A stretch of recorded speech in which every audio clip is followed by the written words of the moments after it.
नमस्कार दोस्तों।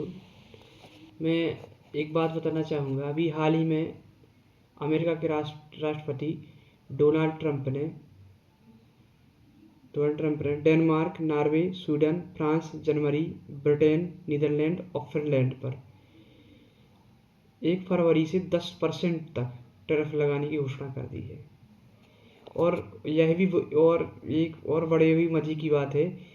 और उन्होंने बोला कि 1 जून से टैरिफ बढ़ करके 25% हो जाएगा।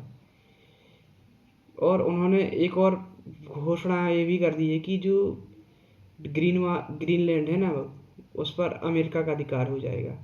तो आखिर ऐसे भाषण क्यों देते हैं, या फिर ऐसा क्या क्या क्या पॉलिटिक्स है कि सच में ये उनका दावा झूठा है, या फिर सच में ये अमेरिका का कब्जा हो जाएगा? क्या उनके लिए बोलना इतना आसान है? आखिर ऐसा क्यों, इतना बड़ा मुद्दा आखिर ग्रीनलैंड को लेकर क्यों बनाया जाता है? देखते हैं। तो ग्रीनलैंड की जो स्थिति है, जो आर्कटिक महासागर और अटलांटिक महासागर के बीच में यह स्थित है। क्योंकि इस ग्रीनलैंड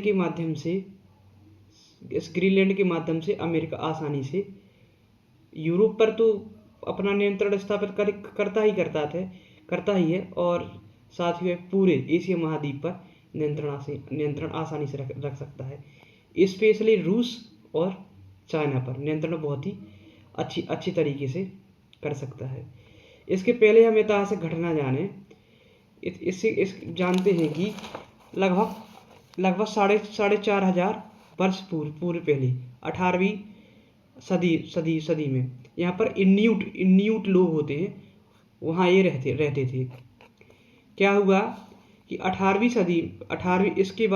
सदी के समथिंग डेनमार्क और नॉर्वे ने इस पर अपना अधिकार बना लिया था, और लंबे समय तक वो अधिकार बना रहा। लेकिन क्या हुआ, द्वितीय वर्ल्ड युद्ध में जर्मनी में नाजीवाद आया, हिटलरशाही शासन आया।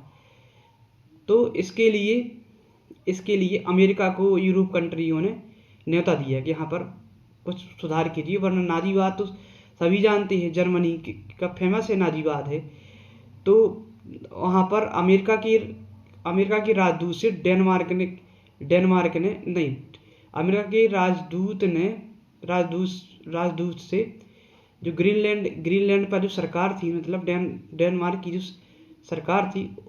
सरकार थी, उन लोग में तालमेल बैठ गया, और वहाँ पर डिफेंस एग्रीमेंट हुआ, जिसके जरिए अमेरिका ने वहाँ पर एयरबेस और नेवी बेस बना लिए। इनके माध्यम से एयरबेस नेवी बेस बना लिए। इसके माध्यम से वो जो रूस है, उस पर रूस को आसानी से वह नियंत्रण रख सकता था। क्या हुआ, इसके बाद शीत युद्ध के समय आया, शीत युद्ध का टाइम आया। शीत युद्ध तो आप लोग एक बहुत ही वैश्विक बड़ी घटना है, जो कि अमेरिका और रूस को लेकर बहुत ही फेमस घटना है। इसके माध्यम से क्या हुआ, तो मिसाइलों का वो शीत युद्ध था, वो मिसाइलें छोड़ी जा रही, यहाँ से रूस छोड़ रहे हैं, वहाँ से अमेरिका छोड़ रहे हैं। इसी बीच क्या हुआ, अमेरिका ने वहाँ पर स्पेस मिसाइल वार्निंग वहाँ पर सिस्टम बना दिया। इसके माध्यम से वह रूस पर क्या कर रहा था, कंट्रोल कर रहा था। अब हम ग्रीनलैंड की स्थिति के बारे में जाने। ग्रीनलैंड में क्या है, एक स्वायत्त शासी वहाँ पर डेनमार्क की सरकार है। और क्या करता है, डेनमार्क होता है, वहाँ के जो रक्षा मामले होते हैं और जो विदेशी मामले होते हैं, वो कौन देखता है, डेनमार्क की सरकार देखती है। और देखती है, क्या लगता है कि अमेरिका वो उस पर डेनमार्क पर आसानी से अधिकार कर लिया जाए? नहीं, इतना मुश्किल तो नहीं होगा। क्या होगा कि वहाँ पर 2 ही कंडीशन है। वहाँ 2009 में वहाँ पर सेल्फ गवर्नेंट एक्ट के तहत वहाँ पर एक स्वायत्तशासी सरकार है। वहाँ पर कोई भी जबरन अधिकार नहीं कर सकता, क्योंकि उसमें डेनमार्क का हस्तक्षेप जरूरी हो जाता है। उसके लिए अधिकार करने के लिए क्या जरूर होना चाहिए, कि होना चाहिए जनमत संग्रह होगा, तभी पर वो अधिकार हो सकता है। ये वहाँ पर ग्रीनलैंड में जनमत संग्रह हो चुका है। वहाँ पर लगभग 56,000 लोग वहाँ पर डेनमार्क के निवासी रहते हैं। लगभग 21 इसका जो क्षेत्र एरिया की बात करें, 21 लाख वर्ग किलोमीटर तक उसका एरिया है डेनमार्क का। तो क्या क्या हुआ है, जनमत संग्रह, वहाँ पर जनमत संग्रह हो गया था। तो 85% लोगों ने अमेरिका के विरुद्ध में वोटिंग की थी। तो आखिर अमेरिका डेनमार्क में अधिकार क्यों करना चाहता है? तो इसका सबसे बड़ा कारण है कि वहाँ पर रेयर मिनरल्स पाए जाते हैं। रेयर मिनरल्स मतलब जैसे बोटिंग, इलेक्ट्रिक, जो मोबाइल बनते हैं, कंप्यूटर की चिप बनती हैं, जो महंगे होते हैं। इस पर अमेरिका किस पर निर्भर है? रूस पर और चाइना पर निर्भर है। इसके माध्यम से निर्भरता पूरी तरीके से घटा सकता है। एक बार और डेनमार्क क्यों करना चाहिए, इसका कारण एक और है कि जो आर्कटिक महासागर की नई बर्फ पिघल रही है, जिससे नए मार्ग खुल रहे हैं, जिसके माध्यम आने वाला वो मार्ग क्या हो सकता है, आने वाला मार्ग वो खुल जाएगा। इसके माध्यम से समूचे एशिया पर व्यापार के लिए वही मार्ग खुल जाएगा। आपको पता है मिस्र जो बीच में है, वो लाल सुएज नहर के कारण कितना फेमस है। सुएज नहर पर दबदबा किसका है?